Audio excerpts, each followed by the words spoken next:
ഇത് ചെറായി സ്വദേശി സനിലാണ്. ഇപ്പോൾ ഏതാണ്ട് 4 മാസമായി ഇതേ രീതിയിലാണ് അദ്ദേഹത്തിൻ്റെ ജീവിതം. എന്തുകൊണ്ട് ഇങ്ങനെ സംഭവിച്ചു എന്നത് അദ്ദേഹം തന്നെ പറയും. എന്താ ജീവിതത്തിൽ സംഭവിച്ചത്?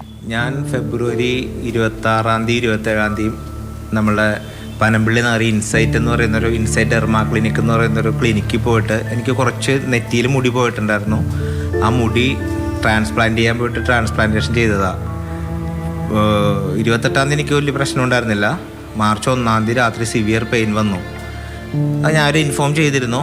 അതിനുശേഷം തലയിൽ കുറച്ച് ഭാഗത്ത് ഡിസ്കളറേഷൻ വന്നു, പസ് പോലെ ഡിസ്ചാർജ് വന്നു. ഇതെല്ലാം നമ്മൾ ഇൻഫോം ചെയ്തു. അവർ ഹെഡ് വാഷ് പറഞ്ഞിരുന്നത് മാർച്ച് 7 മാർച്ച് 7 ആയപ്പോഴേക്കും തല ശരിക്ക് ഇൻഫെക്റ്റഡായി, ഡിസ്ചാർജ് വന്നു, നെറ്റിയിൽ വരെ കളർ ചേഞ്ച് വന്നു. സിവിയർ പെയിൻ കൊണ്ട് ഉറങ്ങാൻ പോലും പറ്റാത്ത കണ്ടീഷനായിരുന്നു. ലൂർദ് ഹോസ്പിറ്റലിൽ അഡ്മിറ്റായി. അവിടുത്തെ പ്ലാസ്റ്റിക് സർജനാണ് ഇപ്പോൾ കൺസൾട്ട് ചെയ്യണത്. ലൂർദ് ഹോസ്പിറ്റലിൽ ചെന്നിട്ട് മാർച്ച് 13 മുതൽ ഏപ്രിൽ 2 വരെ ഞാൻ കണ്ടിന്യൂസ് 21 ദിവസം ഹോസ്പിറ്റലൈസ് ആയിരുന്നു. ഒരു 8ഓളം സർജറികൾ അന്ന് ചെയ്തിരുന്നു. അതിനുശേഷം പിന്നെ ഈ വെള്ളിയാഴ്ച ഉൾപ്പെടെ വീണ്ടും 5 സർജറി ചെയ്ത് 13 സർജറിയായി. തലയിൽ നെക്രോട്ടൈസിങ് ഫേഷ്യേറ്റിസ് എന്ന് പറയുന്നൊരു ഇൻഫെക്ഷനാണ് തലയിൽ വന്നത്. അതായത് നമ്മുടെ ഹ്യൂമൻ ഫ്ലഷ് തിന്നുന്ന ബാക്ടീരിയ ആയിരുന്നു. അപ്പോൾ തലയുടെ 2 ലെയർ ഓൾറെഡി ബാക്ടീരിയ തിന്ന് ഇപ്പോൾ സ്കള്ളും അതിലത്തെ ബോണൊക്കെ എക്സ്പോസ് ആയിട്ടിരിക്കുകയാണ്.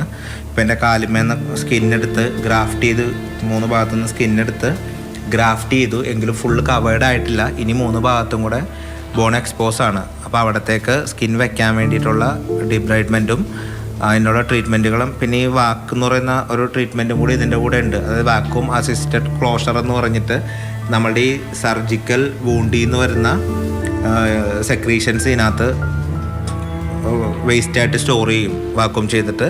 അപ്പോൾ ഈ വാക്യൂം വെച്ചിട്ട് നമ്മൾ ഇവിടെയുള്ള ടിഷ്യൂസ് ഗ്രോ ആവാനുള്ള ചാൻസ് കൂടുതലാണെന്നാണ് ഈ മെഷീനും കൂടെ നമ്മൾ വെച്ചിട്ട് ഈ മെഷീൻ പൊക്കി പിടിച്ചുകൊണ്ടാണ് നമുക്ക് ട്രാവൽ ചെയ്യാനും ബാത്റൂമിൽ പോകാനെല്ലാം ഈ മെഷീൻ യൂസ് ചെയ്തിട്ടാണ്. എത്ര മുടി വെച്ച് പിടിപ്പിച്ചു ഇവർ 3500 മുടിയാണ് ഇവർ വെക്കുന്നു എന്ന് പറഞ്ഞ് അവർ ഓഫർ പ്രൈസിൽ 54,500 ആ മുടി അവർ വെച്ച് തന്നത്. അപ്പോൾ ഇത് വെച്ച് തന്ന ഡോക്ടർ എന്ന് പറയുന്ന ആൾ ഹൈദരാബാദിയാണ്.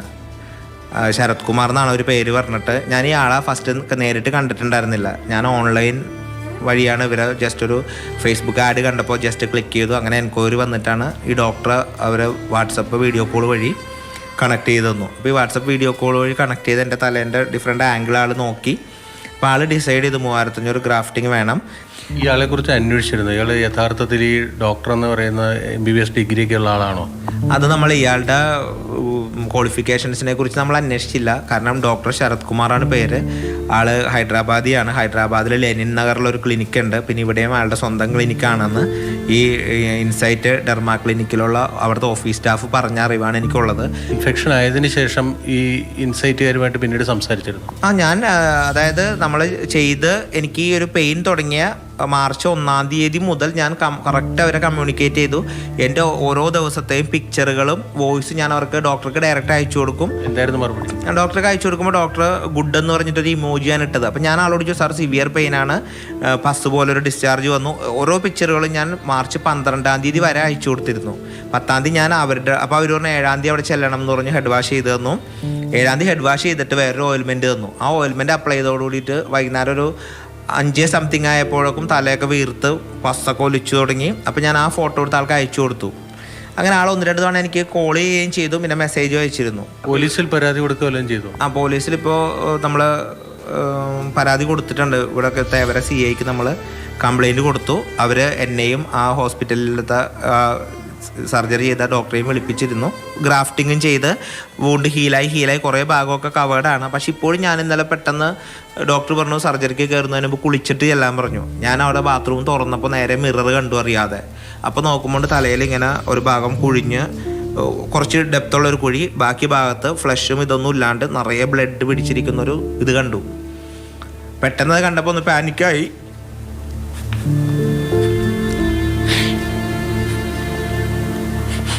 പിന്നെ കുറച്ച് കഴിഞ്ഞാൽ അക്സെപ്റ്റ് ചെയ്തു. ഇതിലൊരിക്കലും പ്രതീക്ഷിക്കാത്തൊരു അനുഭവമാണല്ലോ ഉണ്ട്. എനിക്കൊരു നോർമൽ ഹെഡേക്ക് പോലും വരാത്തതാണ്. ഞാനതുപോലെ ഒരു ഹെൽത്തി ലൈഫ് സ്റ്റൈലിൽ ജീവിച്ചോടാണ്. മര്യാദ കുറഞ്ഞിട്ട് 85 ദിവസമായി ഞാൻ.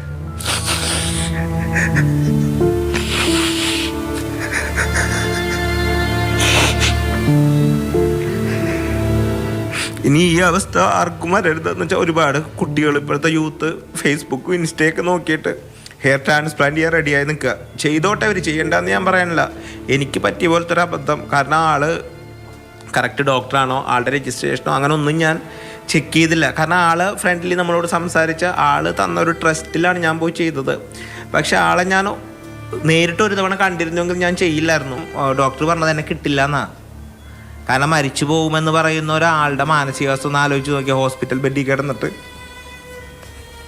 അപ്പം അതുകൊണ്ടാണ് എനിക്ക് നീതി കിട്ടണമെന്ന് വെച്ചാൽ ഇതുപോലൊരു അവസ്ഥ ഇനി ലോകത്തൊരാൾക്കും വരരുത്. ഇത് ജനങ്ങൾ അറിയണം. ഈ സോഷ്യൽ മീഡിയയിലൂടെ കൂണുപോലെ മുളച്ചു പൊങ്ങുന്ന ക്ലിനിക്കുകൾ വേണ്ടാന്ന് ഞാൻ പറയണില്ല, ക്ലിനിക്കുകൾ വേണം. ബട്ട് അത് ഓതൻറ്റിക് ആയിട്ടുള്ള ആളുകളുടെ ക്ലിനിക്കായിരിക്കണം. അവർ ശരിക്കും പറഞ്ഞാൽ പ്രൊഫഷണലി അതും എത്തിക്കലി കാര്യങ്ങൾ ചെയ്യുന്നവരായിരിക്കണം. ക്യാമറമാൻ PS വേണുവിനൊപ്പം ബിനിൽ, മാതൃഭൂമി ന്യൂസ്, കൊച്ചി.